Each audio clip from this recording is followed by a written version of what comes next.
আলহামদুলিল্লাহ ওভারঅল ভালো। তো থ্রু আউট দ্য পুরো টুর্নামেন্টে উইকেট গুলো ব্যাটিং উইকেটই ছিল এতক্ষণ যাবত, কারণ ব্যাটসম্যানরা রান পাচ্ছিল। তো আমার উইকেটের ভিতরে সবচেয়ে স্পেশাল উইকেট ছিল ইমরুল ভাইয়েরটা, কারণ ওটা পাওয়ার প্লেতে ফার্স্ট ওভারে ইমরুল ভাই যদি ম্যাচ খেলে দিত তাহলে হয়তো ম্যাচটা আমাদের থেকে দূরে সরে যেত।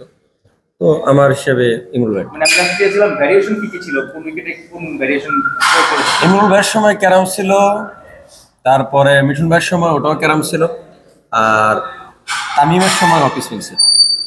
এইটা আসলে মানে ডিসিশন কিভাবে নেন আসলে, কোনটা কেমন করবেন, কোনটা অফিসিং করবেন, কোনটা স্কিপ করবেন, মানে এই অনেকগুলো ভ্যারিয়েশন থাকলে কি হয় বোলার কি কনফিউজ হয়ে যায় যে কোনটা কখন করবো?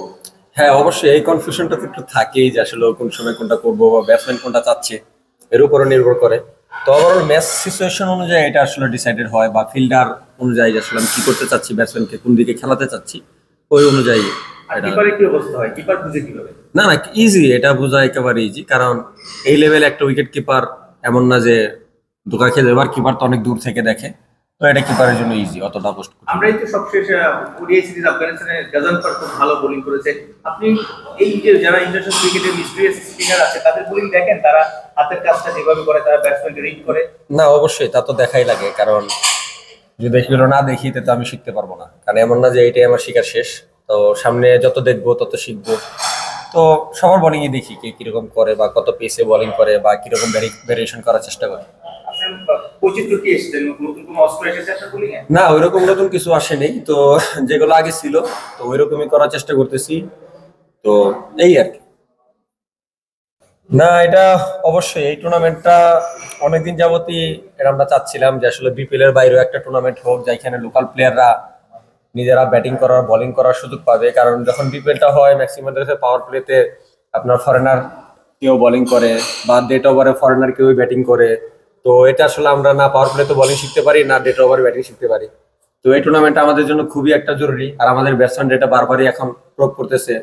তো ব্যাটসম্যানরা রান পাচ্ছে, তারা স্লগে ভালো রান দিতে পারতেছে, কিংবা বোলাররা স্লগে ডিফেন্স করতে পারতেছে। এটা আসলে অনেক লার্নিং প্রসেসের জন্য এটা খুবই একটা গুরুত্বপূর্ণ টুর্নামেন্ট, এটা আমার দৃষ্টিতে। তো এই টুর্নামেন্টটা প্রতি বছর হইলে হোপফুলি আমাদের দেশ থেকে 12 টি-20 প্লেয়ার আসবে। দর্শকদের যদি বলতেন কি আপনাকে জিজ্ঞেস করেছে? হ্যাঁ? না, এটা তো অবশ্যই আমাদের সবার প্রিয় মমিনুল ভাই। বড় ভাইরা মাঠে কে কেমন অ্যাপ্রিশিয়েট করে যখন আপনি ভালো বোলিং করেন? না না, অবশ্যই এটা হচ্ছে শুধু আমার টিমের না, বাংলাদেশের যত সিনিয়র প্লেয়ার আছে সবাই আমাকে পছন্দ করে, সবাই আমাকে অ্যাপ্রিশিয়েট করে ভালো কিছু করার।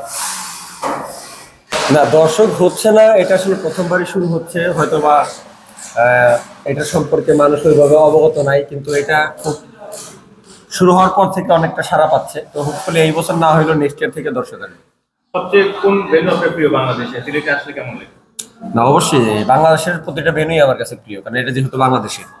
তো সিলেট অবশ্যই ভালো লাগে, কারণ সিলেটে আমার ম্যান অফ দ্য ম্যাচ আছে একটা বিপিএল এ।